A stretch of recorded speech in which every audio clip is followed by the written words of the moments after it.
Hello भियर्स नमस्कार मु सुजित आपन को स्वागत करुच्ची SM8906 यूट्यूब चैनल को। भियर्स आज भिडियोटी विशेष करी सुभद्रा टंका को नहीं देखिए आज 1.2 कोटी महिला को सुभद्रा राशि मिल अंतर्जातीय महिला दिवस रविवार अर्थात आज प्राय 1,02,12,165 हिताधिकारी बैंक खाता को जीव सुभद्रा किस्ती टंका अर्थात आज रविवार आज मिल सुभद्रा टंका।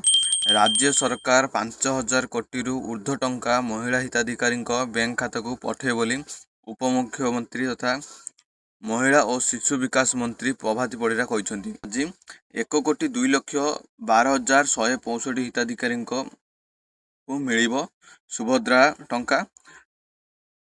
देखिए जो पुराना हिताधिकारी बैंक खाता को सुभद्रा चतुर्थ किस्ती टंका दिज्व जो मैंने पुराना हिताधिकारी अच्छा से चतुर्थ किस्ती दिज्व और जनवरी पाउଥିବା 2,13,198 नुआ हिताधिकारी और अभियोग आसुवा 36,385 हिताधिकारी द्वितीय किस्ती टंका पाइबे। अर्थात देखा गले 1,02,12,165 जन हिताधिकारी आज पाइबे सुभद्रा टंका। फिर वीडियो भल लाइक शेयर सब्सक्राइब करूँ।